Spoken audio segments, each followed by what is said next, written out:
बिस्मिल्लाहिर्रहमानिर्रहीम। अस्सलाम वालेकुम नाज़रीन, उम्मीद है सब खैरियत से होंगे। तो आज मैं आपके साथ शेयर करने जा रही हूँ चटपटे से पकौड़ों की बहुत यूनिक सी रेसिपी, जो कि हम उबले हुए आलूओं से बनाएंगे। तो मैंने 2 छोटे आलू ऐसे काट के बॉईल कर लिए थे और उनको अब मैं मैश कर लूँगी अच्छे से। तो आलू मैंने छील के छोटे पीसेस में कट करके बॉईल किए हैं। इस तरह आलू बहुत जल्दी बॉईल हो जाते हैं। तो आलूओं को हमने अच्छे से मैश कर लिया है। अब मैं इसमें ऐड कर रही हूँ बेसन। तो मैंने 1 कप बेसन ऐड कर दिया है। इसको अच्छे से छान लेंगे। और यहाँ पे नए नाज़रीन से गुजारिश है कि प्लीज़ मेरे चैनल को सब्सक्राइब करें और साथ लगे हुए बेल आइकन को प्रेस करें, ताकि नई वीडियोज़ के नोटिफिकेशंस आपको मिलते रहें और मुझे हौसला। और बेसन को हमने छान लिया है। अब हम इसमें दूसरे मसाले ऐड करेंगे। तो सबसे पहले मैं ऐड कर रही हूँ 1 टीस्पून लहसुन अदरक का पेस्ट और 2 छोटे प्याज जिनको मैंने बहुत बारीक चॉप कर लिया था, और साथ ही हरी मिर्चें 3 से 4 बारीक कटी हुई, बारीक कटा हुआ धनिया और 1 टमाटर जिसको मैंने अच्छे से ग्राइंड करके उसकी पेस्ट बना ली थी। और अब मैं ऐड कर रही हूँ हाथ से क्रश किया हुआ धनिया, तकरीबन 1 टेबल स्पून। नमक ऐड करेंगे 1/2 टीस्पून, अपने टेस्ट के अकॉर्डिंग भी ऐड कर सकते हैं।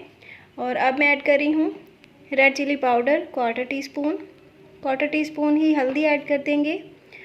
और उसके बाद बारी आती है ज़ीरा पाउडर के ऐड करने की। तो 1/2 टीस्पून ज़ीरा पाउडर ऐड कर दिया है, 1/4 टीस्पून काली मिर्चों का पाउडर और थोड़ा सा चाट मसाला। और लास्ट में हम ऐड करेंगे कसूरी मेथी, तकरीबन 1/2 टीस्पून। इससे बहुत अच्छी खुशबू और टेस्ट आता है। तो ये सारी चीज़ें हमने ऐड कर दी हैं और इनको हम फोक की मदद से अच्छे से मिक्स कर लेंगे।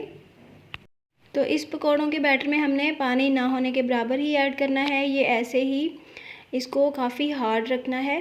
तो हम सिर्फ 1 टेबल स्पून पानी ऐड करेंगे और इसको अच्छे से मिक्स करके पकौड़ों का बैटर तैयार कर लेंगे।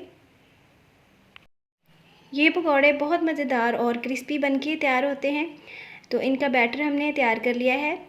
और अब हम पैन में ऑयल गरम करेंगे और ऐसे स्पून की मदद से पकौड़े अंदर डालते जाएंगे। और ऑयल तो हमने पहले ही अच्छे से गरम कर लिया है। और अब हम इनको मीडियम फ्लेम पे फ्राई कर लेंगे। तो जैसे ही ये एक साइड से फ्राई होना शुरू हो जाएंगे और इनका कलर चेंज हो जाएगा, तो हम फोक की मदद से इनकी साइड चेंज कर देंगे और दूसरी साइड से भी ऐसे ही कुक कर लेंगे।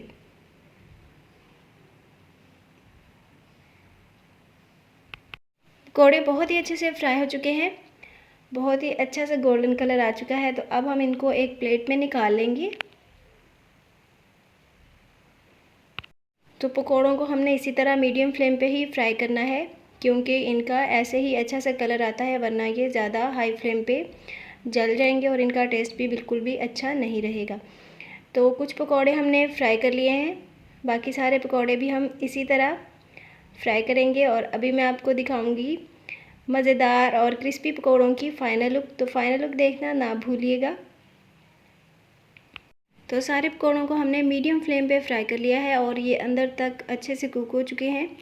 तो बहुत ही मज़ेदार पकौड़े रेडी हैं। मुझे उम्मीद है आपको रेसिपी पसंद आई होगी, तो इसलिए ट्राई ज़रूर कीजिएगा और कमेंट सेक्शन में बताइएगा कि कैसी बनके तैयार हुई है। मुझे दीजिए इजाज़त। अल्लाह हाफिज़।